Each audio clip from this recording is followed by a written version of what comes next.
तेच मला बोलायचं होतं की शाळेत म्हणजे आता सगळं आहे पण ते सुरू नसते, कारण की स्कूल्समध्ये तर पहिले ते अटल लॅब वगैरे ते आहेत, पण रोबोटिक्सचे वगैरे जे आहेत ते त्याचे सेशन्स जे असतात, क्लास जे असतात ते कमी असतात. प्लस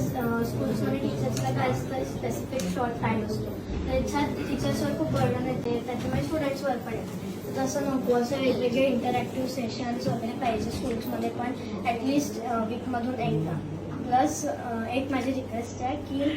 स्कॉलरशिपची एक्झाम असते ना फिफ्थमध्ये मॅथ्सची, आता मी सिक्स्थमध्ये आहे, पण त्या स्कॉलरशिपच्या एक्झाममध्ये महाराष्ट्र बोर्डच्या यांना आणि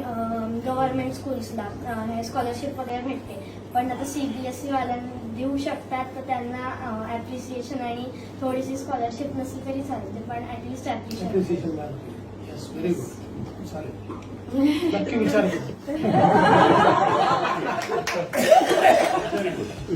स्कूलचं बुक्स तर आहेत ते ठीक आहे, पण वजन बॅग्स खूप आहेत, तर मग ते शाळेमध्ये वगैरे लॉकर वगैरे सारखं पाहिजे, तर आपण जे घरी जे बुक्स पाहिजे ते फक्त घेऊन जाऊ शकतो, आणि जे ठेवायचे आहे जे कामाचे नाही ते आपण साईड ठेवू शकतो, म्हणजे वजन पाहिजे.